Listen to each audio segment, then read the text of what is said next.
Football বিশ্বে আবারও শুরু হয়েছে এক বড় আলোচনা। কোটি কোটি ভক্তের মনে এখন একটাই প্রশ্ন, ক্রিস্টিয়ানো রোনালদোর আন্তর্জাতিক ক্যারিয়ার কি শেষের পথে? সাম্প্রতিক সময়ে পর্তুগালের হয়ে খেলা, বয়স এবং ভবিষ্যৎ পরিকল্পনা নিয়ে বিভিন্ন মহলে চলছে নানা আলোচনা। সামাজিক যোগাযোগ মাধ্যমেও ছড়িয়ে পড়েছে অসংখ্য জল্পনা। কেউ বলছেন খুব শিগগিরই আসতে পারে বড় ঘোষণা, আবার কেউ মনে করছেন এখনও শেষ হয়নি রোনালদোর জাতীয় দলের অধ্যায়।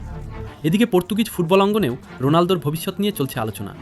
ভক্তরা জানতে চাইছেন আর কতদিন জাতীয় দলের জার্সিতে দেখা যাবে 5 বারের ব্যালন ডিওর জয়ী এই মহা তারকাকে। তবে এখন পর্যন্ত রোনালদো বা পর্তুগাল ফুটবল ফেডারেশন আন্তর্জাতিক ফুটবল থেকে তার অবসরের কোনো আনুষ্ঠানিক ঘোষণা দেয়নি। বরং রোনালদো বারবার বলেছেন যতদিন তিনি দলের জন্য অবদান রাখতে পারবেন এবং নিজেকে ফিট অনুভব করবেন ততদিন দেশের হয়ে খেলতে চান। দীর্ঘ 2 দশকেরও বেশি সময় ধরে পর্তুগালের হয়ে অসংখ্য রেকর্ড গড়েছেন তিনি। ইউরো জয়, নেশনস লিগ শিরোপা এবং আন্তর্জাতিক ফুটবলে সর্বোচ্চ গোলদাতার রেকর্ড সব মিলিয়ে রোনালদোর অবদান ইতিহাসে স্বর্ণাক্ষরে লেখা থাকবে।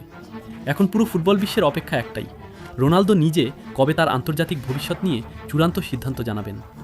আপনার কি মনে হয়, রোনালদোর কি এখনই আন্তর্জাতিক ফুটবলকে বিদায় বলা উচিত, নাকি আরও কিছুদিন পর্তুগালের হয়ে খেলা চালিয়ে যাওয়া উচিত? কমেন্টে আপনার মতামত জানান।